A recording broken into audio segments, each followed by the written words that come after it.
Bismillahirrahmanirrahim. Assalamualaikum warahmatullahi wabarakatuh. Perkenalkan, nama saya Diah Retwahiningsi dengan nomor induk mahasiswa 1120-175 dari kelas manajemen 20B4 Fakultas Ekonomi Bisnis Universitas Pelita Bangsa. Nah, pada kesempatan kali ini saya akan mempresentasikan materi mata kuliah manajemen resiko, dan video presentasi ini untuk memenuhi ujian tengah semester 5 mata kuliah manajemen resiko dengan dosen pengampu Bapak Purwanto SEMM. Untuk soal ujian tengah semester ini ada 4 soal. Yang pertama adalah definisi resiko berdasarkan ISO 31000 di tahun 2018. Lalu yang kedua ada prinsip-prinsip manajemen risiko. Yang ketiga ada kerangka kerja manajemen risiko. Lalu yang keempat ada proses manajemen risiko yang meliputi identifikasi risiko, analisa risiko, evaluasi risiko, pengendalian risiko, dan yang terakhir mitigasi risiko. Oke, kita langsung aja masuk ke soal yang pertama, yaitu apa itu resiko. Nah, resiko berdasarkan ISO 31000 di tahun 2018 adalah efek dari ketidakpastian pada sasaran. Nah, efek ini apa? Efek itu adalah penyimpangan deviasi dari sasaran yang kita harapkan. Dan efek ini bisa berupa efek positif, namun juga bisa efek negatif atau bahkan bisa kedua-keduanya, yaitu positif dan juga negatif secara bersamaan. Dan efek ini dapat mengatasi atau menciptakan atau bahkan menghasilkan peluang, namun juga bisa menghasilkan ancaman. Nah, untuk sasaran ini dapat memiliki aspek dan kategori yang berbeda dan dapat diterapkan pada tingkat yang berbeda pula. Dan resiko merupakan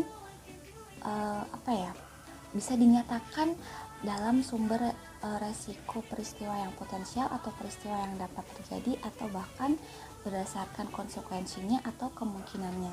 Jadi dapat kita simpulkan bahwa resiko itu adalah kemungkinan terjadinya suatu peristiwa yang berdampak terhadap pencapaian sasaran organisasi, baik dampak negatif atau dampak positif. Seperti itu. Lalu manajemen risiko itu apa sih? Manajemen risiko itu adalah suatu upaya atau proses mengidentifikasi atau menganalisis dan juga mengevaluasi, lalu mengendalikan dan juga berusaha menghindari atau meminimalkan atau bahkan kalau bisa menghilangkan risiko yang tidak dapat kita terima agar bisnis kita ini dapat bertahan dalam waktu yang lama dan juga dapat mencapai visi misi kita. Nah, kita langsung masuk ke soal yang kedua, yaitu prinsip-prinsip manajemen risiko. Ada 8 prinsip manajemen risiko. Yang pertama ada integrated atau terintegrasi. Lalu yang kedua ada structured, comprehensive atau terstruktur dan komprehensif. Lalu yang ketiga ada customized, yaitu dapat disesuaikan. Yang keempat ada inclusive. Yang kelima dinamis, dan yang keenam itu ada best available information atau informasi terbaik yang tersedia. Lalu yang ketujuh ada human and cultural factor, yaitu faktor manusia dan juga budaya. Dan yang terakhir adalah continual improvement, yaitu perbaikan yang berkelanjutan. Nah, kita akan bahas satu persatu, dimana yang pertama adalah terintegrasi. Manajemen risiko itu kita tahu bahwa manajemen risiko itu adalah bagian terpenting dari semua aktivitas organisasi ya. Dalam artian semua aktivitas atau kegiatan yang dilakukan oleh tiap bagian dalam suatu perusahaan atau organisasi harus dihubungkan dengan manajemen risiko agar nantinya bisa mendukung terhadap pencapaian tujuan dan juga peningkatan kinerja serta inovasi di perusahaan tersebut. Nah, yang kedua adalah terstruktur dan komprehensif, yaitu pendekatan terstruktur dan komprehensif itu terhadap manajemen risiko ini dapat berkontribusi terhadap hasil konsisten dan dapat dibandingkan. Dalam upaya menerapkan sistem manajemen risiko, setiap proses ataupun tahapan harus terstruktur dan juga terencana dengan baik. Tak lain agar perkembangan dan hasilnya itu bisa terpantau dan juga dapat dibandingkan dengan keinginan atau rencana kita gitu. Lalu yang ketiga, dapat disesuaikan atau customized. Kerangka kerja dan proses manajemen risiko ini dapat disesuaikan dan proporsional dengan konteks eksternal dan juga internal organisasi yang berkaitan dengan sasarannya. Karena standar dan panduan yang ada di dalam ISO 31000 tahun 2018 ini terbilang ya cukup fleksibel ya. Tidak hanya itu, dalam perumusan sistem manajemen risiko, perusahaan juga harus memperhatikan soal waktu dan juga waktu saat ini dan juga waktu yang akan datang atau masa depan gitu. Nah, kita lanjut ke poin yang keempat, yaitu inklusif, di mana keterlibatan yang sesuai dan tepat waktu dari pemangku kepentingan memungkinkan pengetahuan ataupun pandangan dan juga persepsi mereka untuk menjadi bahan pertimbangan. Nah, hasil dari proses ini akan menghasilkan peningkatan kesadaran dan manajemen risiko yang terinformasi. Perencanaan atau perancangan ataupun penerapan dari ISO 31000 ini pasti membutuhkan keterlibatan dari pihak pemangku kepentingan dong, selayaknya pandangan dan persepsi dari para petinggi perusahaan akan menjadi pertimbangan dalam perumusan sistem manajemen risiko ini.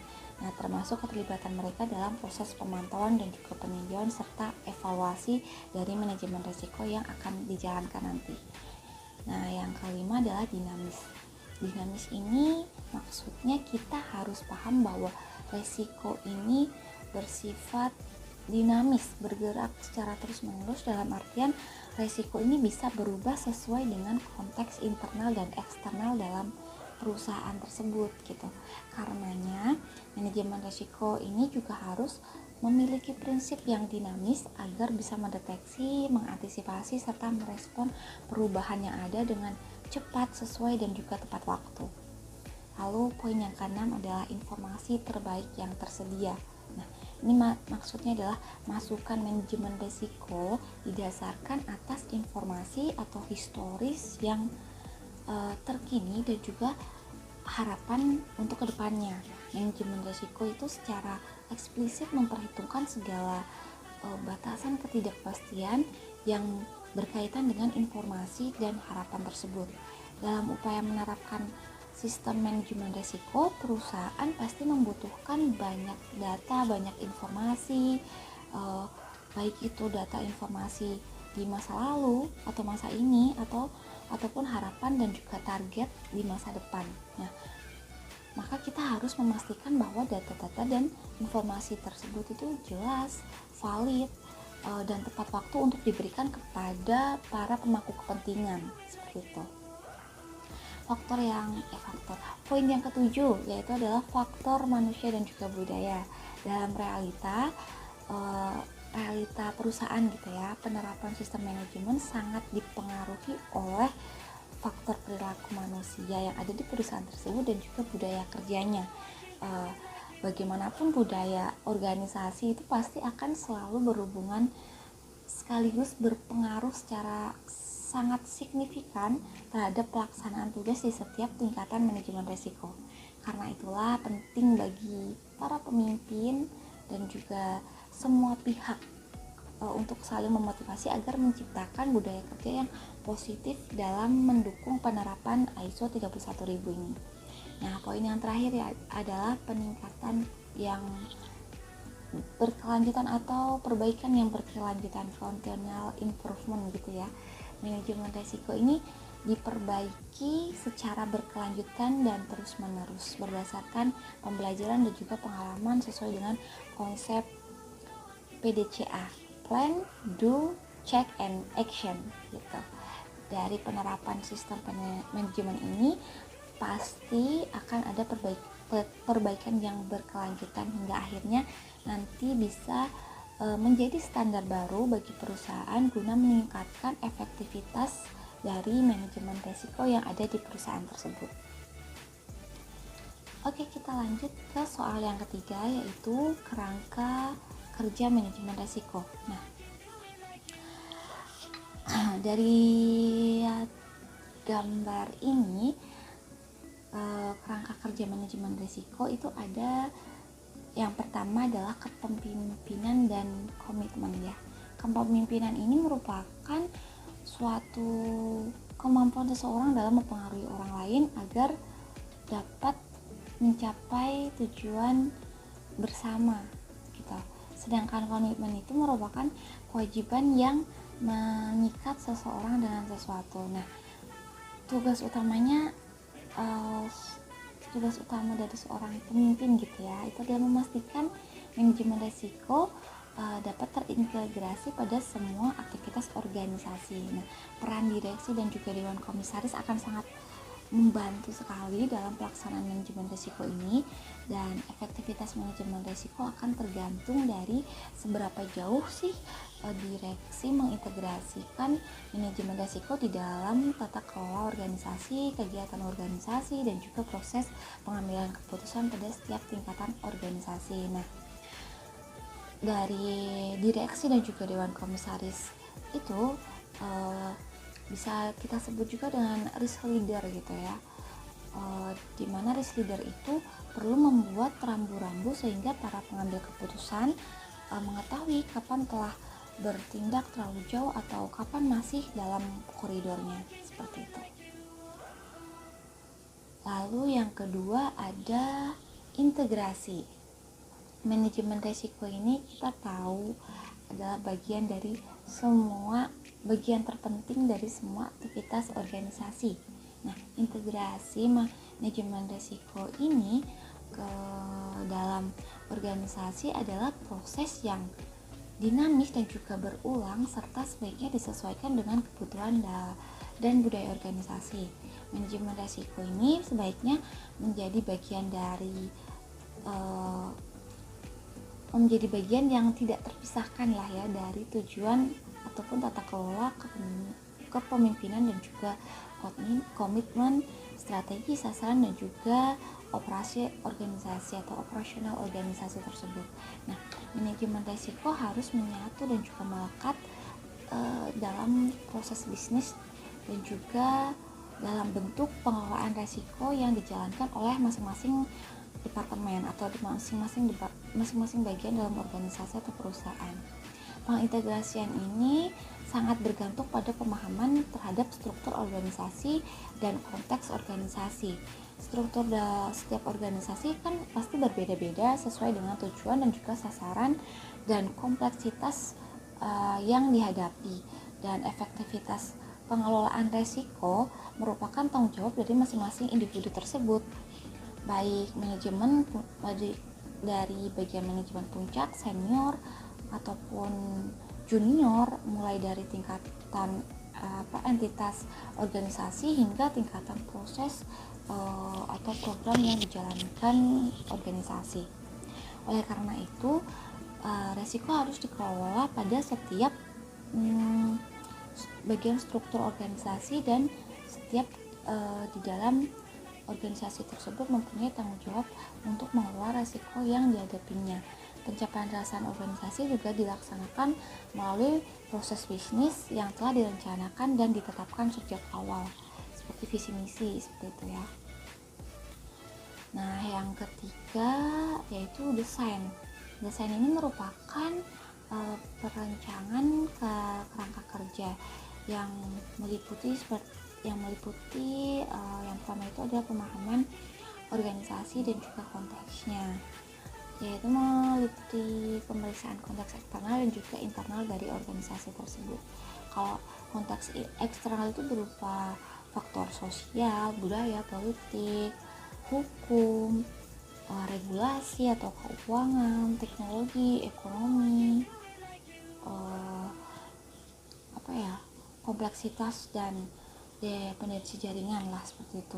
Kalau untuk internal, konteks internal itu seperti visi, misi, tata kelola, struktur organisasi, peran dan akuntabilitas, strategi, sasaran, kebijakan, budaya organisasi, standar, panduan, dan juga model yang diadopsi oleh organisasi. Lalu yang kedua, tadi kan yang pertama pemahaman organisasi dan juga konteksnya. Yang kedua itu penegasan komitmen penerapan manajemen risiko. Komitmen manajemen risiko ini sebaiknya dikomunikasikan di dalam organisasi dan kepada pemangku kepentingan yang sesuai, meliputi tujuan pengelolaan risiko organisasi serta kaitan dengan sasaran dan kebijakan lainnya. Lalu ada juga kewenangan, tanggung jawab, dan akuntabilitas, penyediaan sumber daya yang diperlukan, cara penanganan konflik kepentingan, pengukuran dan juga pelaporan dalam indikator kinerja organisasi, lalu juga ada tinjauan dan peningkatan. Nah, yang ketiga adalah penetapan peran dalam organisasi, kewenangan, tanggung jawab, dan akuntabilitas. Manajemen puncak dan badan pengawas gitu sesuai penerapan sebaiknya memastikan bahwa kewenangan, tanggung jawab, dan akuntabilitas untuk peran yang relevan dalam manajemen risiko telah ditetapkan dan dikomunikasikan pada semua tingkat organisasi, serta sebaiknya menekankan bahwa manajemen risiko adalah tanggung jawab inti dan juga mengidentifikasi individu yang memiliki akuntabilitas dan kewenangan untuk mengelola risiko. Lalu yang keempat adalah alokasi sumber daya. Manajemen puncak dan badan pengawas sesuai penerapan sebaiknya memastikan alokasi sumber daya juga, seperti sumber daya manajemen risiko yang memadai dan yang dapat termasuk tetapi tidak terbatas pada orang, keterampilan, pengalaman, dan juga kompetensinya, serta juga proses, metode, dan alat yang dipakai oleh organisasi untuk mengelola risiko tersebut, dan juga proses serta prosedur yang terdokumentasikan. Jadi organisasi sebaiknya mempertimbangkanlah kapabilitas dan juga keterbatasan dari sumber daya yang ada di dalam perusahaan. Nah, yang kelima ada penyiapan metode komunikasi dan juga konsultasi. Organisasi sebaiknya menetapkan pendekatan yang disetujui untuk komunikasi dan juga konsultasi agar mendukung kerangka kerja dan memfasilitasi penerapan efektivitas manajemen risiko. Komunikasi ini melibatkan pembagian informasi dengan audiens yang dituju. Konsultasi juga melibatkan pemberian umpan balik dari partisipan dengan harapan bahwa hal tersebut dapat berkontribusi untuk membentuk keputusan dan juga aktivitas lainnya. Komunikasi dan konsultasi ini sebaiknya tepat waktu dan memastikan bahwa informasi ini relevan dikumpulkan, digabungkan, dan juga dibagikan secara sesuai, serta bahwa umpan balik yang diberikan dan peningkatannya itu dijalankan secara berkelanjutan gitu. Lalu yang keempat ada implementasi. Tadi kan yang ketiga adalah desain, yang merupakan perencanaan kerangka yang meliputi pemahaman organisasi dan juga penegasan komitmen dan juga penetapan peran dalam organisasi, lalu alokasi sumber daya dan juga penyiapan metode komunikasi dan konsultasi. Lalu yang poin keempat adalah implementasi.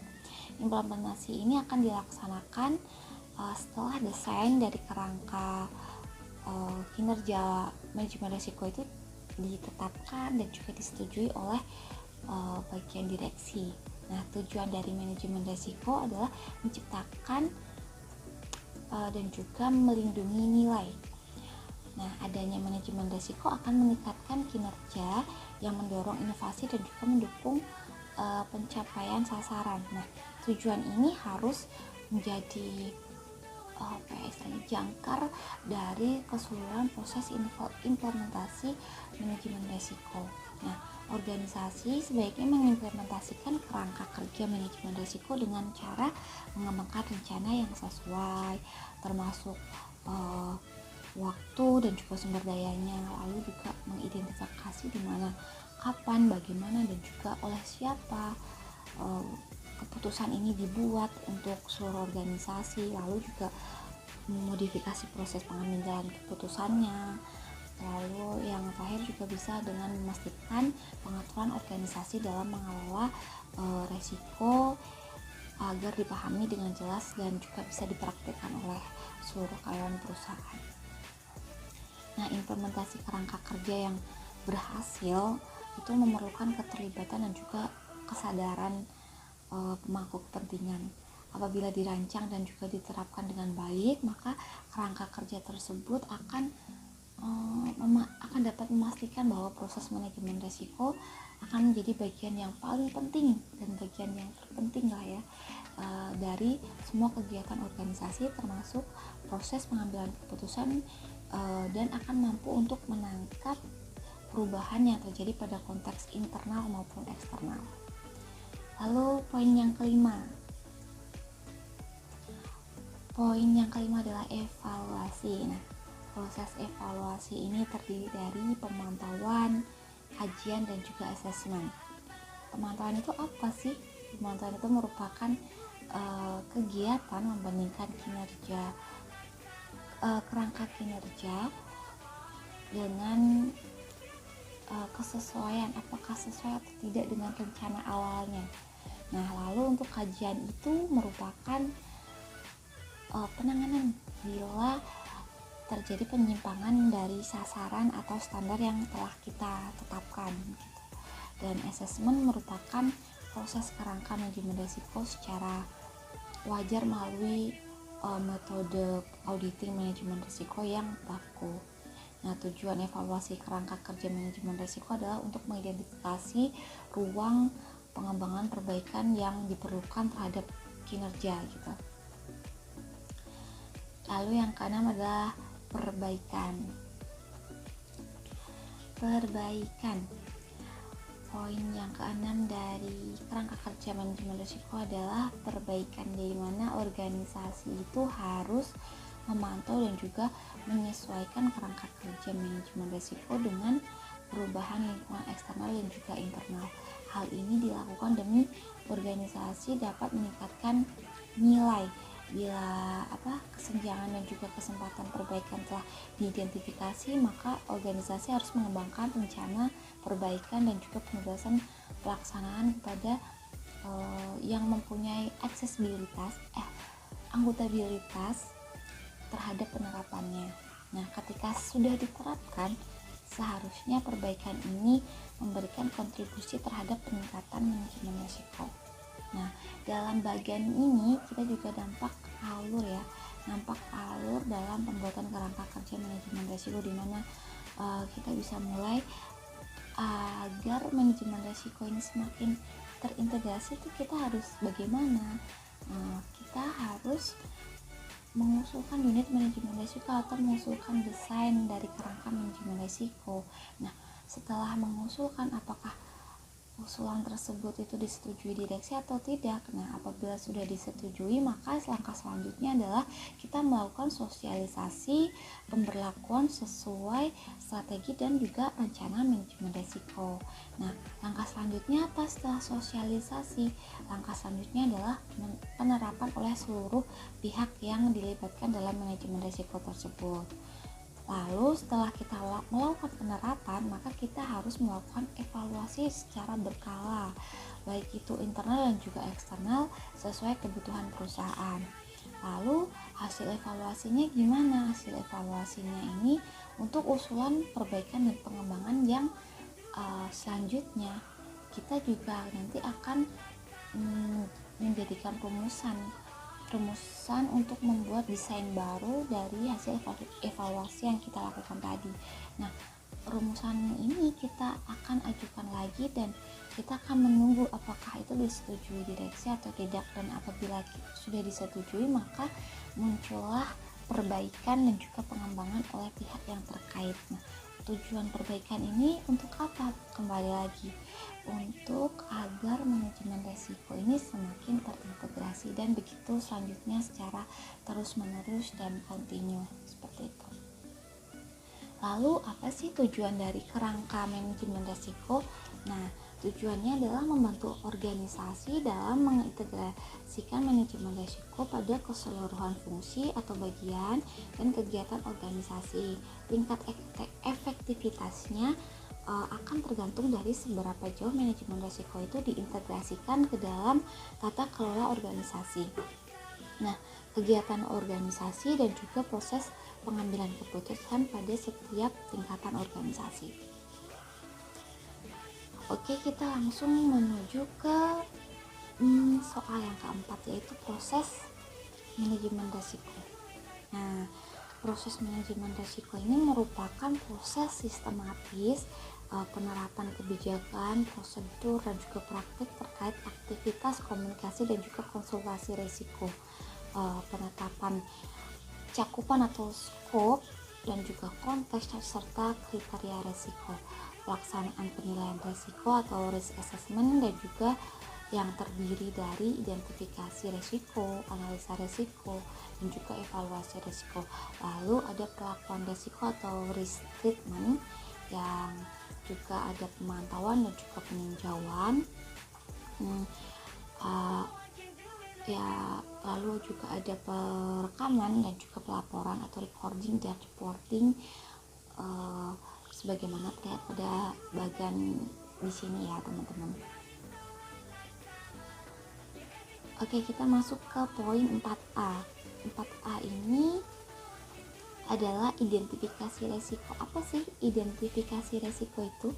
Nah, identifikasi resiko adalah proses yang secara sistematis dan juga terus-menerus dilakukan untuk mengidentifikasi atau usaha untuk mengetahui kemungkinan timbulnya resiko atau kerugian dari kegiatan yang kita lakukan terhadap perusahaan. Lalu poin 4B adalah analisa resiko. Apa sih analisa resiko itu? Analisa resiko adalah proses penilaian terhadap resiko yang telah teridentifikasi, meliputi penentuan sumber resikonya, kemungkinan dan juga besarnya dampak resiko yang akan terjadi untuk menetapkan level atau status resikonya.